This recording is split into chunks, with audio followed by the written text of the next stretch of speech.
So I want to show you guys, and this is largely experimental, but I would like to show you guys what happens when you try to convert this to geometry. Again, if you were trying to make something weird like a, a splash of water or something like that.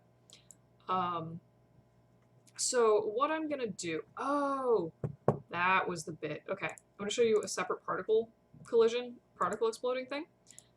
So, all right, go grab your nParticle2, because what's happening now is basically the particles, they keep going, they keep going, they keep going, and then these kind of like explode and start like just going up everywhere, and it gets really chaotic and insane. It gets really bad if you put it to, yes, it was this emitter, sorry. If you go in and, where the actual heck, there we go, no, what? Salt, okay, cool. So like before I had this at, like 90 particles a second or whatever, and it looks kind of nice, but then it also starts, like these get really crazy and then they like explode back up the chain so that your particles are just like interacting with each other and exploding immediately, and it's chaos. Clearly not what I want. My cat is rampaging. So what I'm going to do, I'm going to try to keep this, but for nParticle2, I'm going to go ahead and say particle die. And this is basically going to be collision number, so after, say, 3 or 4 or 5 collisions, the particle is going to die. So you can also just not take these event types, and then kill the original particle. So I'm going to go ahead and create that event. So what this should do is, again, basically only on particle 2, so these little colored dudes right here. So after 5 collisions, they should explode. And perhaps 5 collisions was maybe not enough collisions, cough. In this case, I should be able to grab this and say collision number, I guess I'll try 1.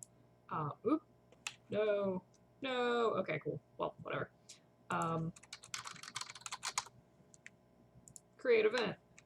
And just sort of see what that happens. So that theoretically, again, should be if any collision happens with that particular particle, then it will kill these new little dudes. So like anytime you can see they're touching the walls, they pretty much explode and go away on impact. Either way, there's still some like weird sort of fundamental issues with these sims. So I think what I'm going to do is go through and sort of reset this up.